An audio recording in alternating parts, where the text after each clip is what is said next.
इस आदमी ने बस एक जेड का टुकड़ा निकाला और पलक झपकते ही सामने वाले की ताश बदल दी। तुरंत उसने आत्मविश्वास से कहा कि वह हार गया और बेफिक्री से अपनी ताश खोलकर दिखा दी। विरोधी दंग रह गया और उस आदमी ने इस चतुर चाल से जीत हासिल की। जब लोग उसे जुए का भगवान कहकर जश्न मना रहे थे, तभी उसने अचानक घोषणा की कि वह आज से जुए की दुनिया हमेशा के लिए छोड़ रहा है। पल भर में 5 साल बीत गए। वह सामान्य जीवन जीते हुए शादी की तैयारी कर रहा था। एक शाम जब वह दुकान बंद करके लौट रहा था, पीछे से कई लग्जरी कारें आईं। उनमें से एक लंबी कद की खूबसूरत औरत उतरी और सीधे उसके सामने आकर बोली, लिन चेनशेन, हमारे परिवार के बुजुर्ग ने मकाऊ में 30 अरब गंवा दिए हैं, कृपया मदद कीजिए, हम आपको 10 अरब देंगे। आदमी ने शांति से कहा कि उसने उस दुनिया को हमेशा के लिए छोड़ दिया है और अब सिर्फ सादा जीवन जीना चाहता है। यह कहकर वह अपनी छोटी गद्दी पर बैठकर चला गया। औरत ने मजबूर होकर अपने लोगों को कहा कि शादी का होटल पता करें और चुपचाप शगुन भेज दें। शादी के दिन आदमी और उसकी होने वाली पत्नी मेहमानों का स्वागत कर रहे थे। तभी खबर आई कि उसके पिता ऊपर किसी से ताश खेलते खेलते 50 लाख हार गए हैं। वह घबरा कर दौड़ा और देखा कि पिता निराश बैठे हैं। उसने पूछा कि वे ऐसा क्यों कर रहे थे। पिता ने बताया कि शादी शुरू होने में समय था और रिश्तेदारों ने खेलने को कहा। आदमी ने ताश पर नजर डालते ही समझ लिया कि यह सब जाल था। उसका जीजा गुस्से में बोला कि पैसे हारकर बहाने बना रहे हैं। आदमी ने कहा कि यह तो उसकी शादी का दहेज है। जीजा ने चिप्स उठाकर फेंकते हुए कहा कि किसी ने मजबूर नहीं किया, पिता ने खुद खेला और खुद हारे। आदमी ने पत्नी की ओर देखा, लेकिन उसने साफ कह दिया कि पिता ने जो हारा वह क्यों लौटाए और अगर वह पैसे वापस नहीं लाता तो शादी खत्म। आदमी गुस्से में पत्नी का हाथ पकड़कर बोला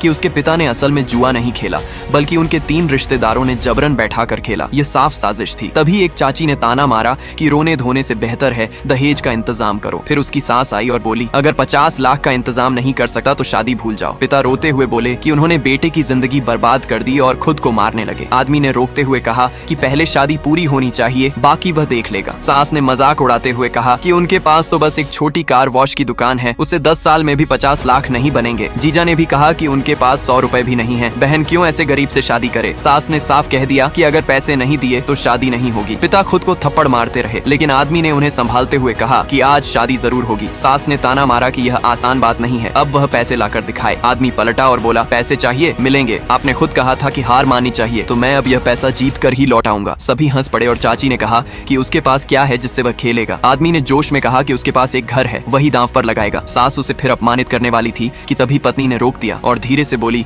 कि वह घर जल्द ही टूटने वाला है और कम से कम 1-2 करोड़ का मुआवजा मिलेगा। ये सुनकर चाचा बोला कि जब वह खुद पैसे देने आ रहा है तो क्यों न लिया जाए। उसने आदमी को तुरंत बैठने को कहा। आदमी ने पिता को आश्वस्त किया कि उसे सब पता है। फिर बोला, इतने लोग हमें अपमानित कर रहे हैं, अब मजबूरी में मुझे अपने गुरु से किया वादा तोड़ना पड़ेगा। आज मैं उन्हें दिखाऊंगा कि असली जुए का भगवान कौन है।